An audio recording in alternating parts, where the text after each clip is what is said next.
সকলোৱে জানে সমালোচনা বেয়া বুলি, কিন্তু আকৌ বহুতে সেইটোৱে কৰি থাকে। নমস্কাৰ সকলোকে, এইফালে ৰন্ধা বঢ়াৰ পৰা ভিডিঅ'টো আৰম্ভ কৰিছোঁ। সেইফালে গৰমত ঔটেঙা দাইল খাব লাগে বুলি ঔটেঙা দাইল কঁঠালগুটি এনেকৈ বনাইছোঁ দেই। অসমৰ পৰিস্থিতিবোৰ সঁচাকৈ বহুত বেয়া লগা হৈছে। সোনকালে ভাল হওক তাকে আশা কৰিছোঁ। আৰু এইফালে আকৌ বাৰীলৈ গ'লোঁ মৰাপাট ছিঙি আনো বুলি। গৰমত মৰাপাট শাকটো খাব লাগে। এইবিলাক আপোনালোকে খায়নে বাৰু? মই যে জীয়ৰী হৈ থাকোঁতে সঁচাকৈ এইবিলাক খায়ো নাপাইছিলোঁ, বকে নাই দেখা বুলিও ক'ব পাৰি।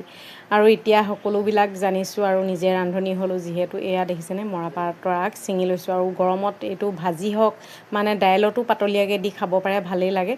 আৰু এনেকৈ ধুনীয়াকৈ মোৰ খানা বনোৱা হৈ গ'ল। কঁঠালগুটি আৰু হাঁহৰ ডিম বইল, এইফালে মৰাপাট ভাজিলোঁ, আৰু এইফালে খৰিচা ভাজি, আৰু এইফালে ঔটেঙা দিয়া দাইল। আৰু খাই বৈ আহি দোকান পালোঁহি। অলপ কাম কৰি আছিলোঁ, কামৰ মাজতে এইটো অনলাইনৰ পৰা বস্তু এটা আহিলে চাইছোঁ।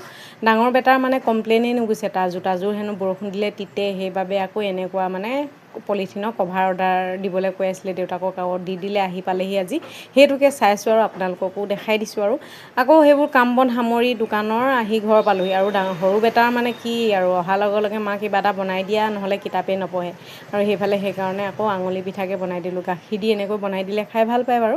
তাৰপিছতে এয়া আৰু গধূলি সময়ত সকলোৱে কিবা এটা খাব মন যায় নহয় জানো। আকৌ ৰন্ধা বঢ়া কামটো আহিলেই নহয়। এইফালে সৰিয়হ দি মাছ বনাইছোঁ। আজি ভিডিঅ'টো এনেকৈয়ে।